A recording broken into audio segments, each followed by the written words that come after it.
parole est à Daniel Simonet dans le plus grand silence.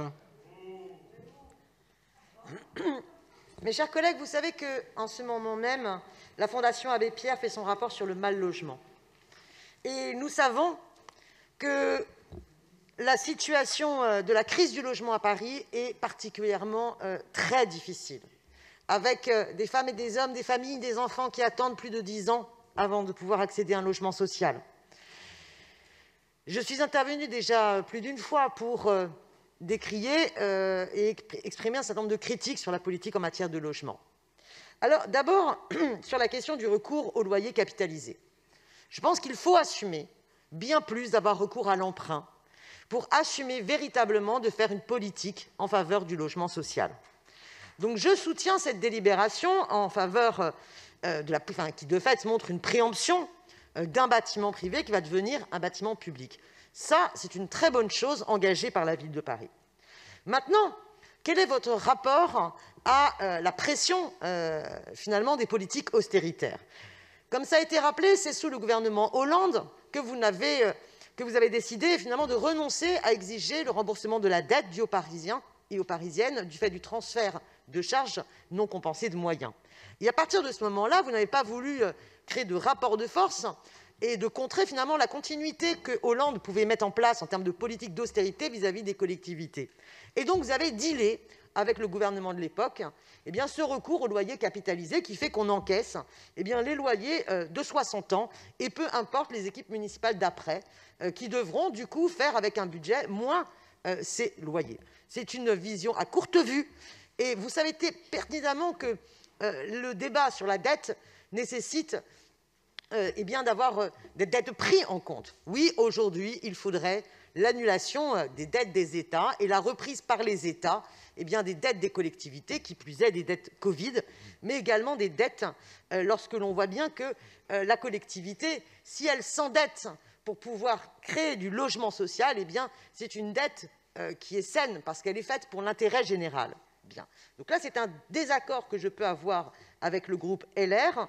Si nous partageons la critique des loyers capitalisés, nous ne partageons cependant pas le même point de vue sur le rapport de la ville avec son endettement. Maintenant, sur la nature des logements qui seront créés. Je voterai le vœu du groupe des écologistes relatif à la catégorie de logement, même si je ne l'aurais pas écrit ainsi. Il faut savoir que sur les demandeurs de logements sociaux, 90% des demandeurs de logements sociaux relèveraient, au niveau de leurs revenus, de loyers correspondant aux catégories PLAI, PLUS, c'est-à-dire les logements réellement sociaux. 70 d'ailleurs relèvent de PLAI. Et donc voilà pourquoi il ne faut surtout pas faire un tiers, un tiers, un tiers, comme la ville s'obstine à faire depuis des mandatures, où elle réserve un tiers pour le PLS, et ce faisant, elle crée une discrimination sociale à l'encontre des catégories plus populaires.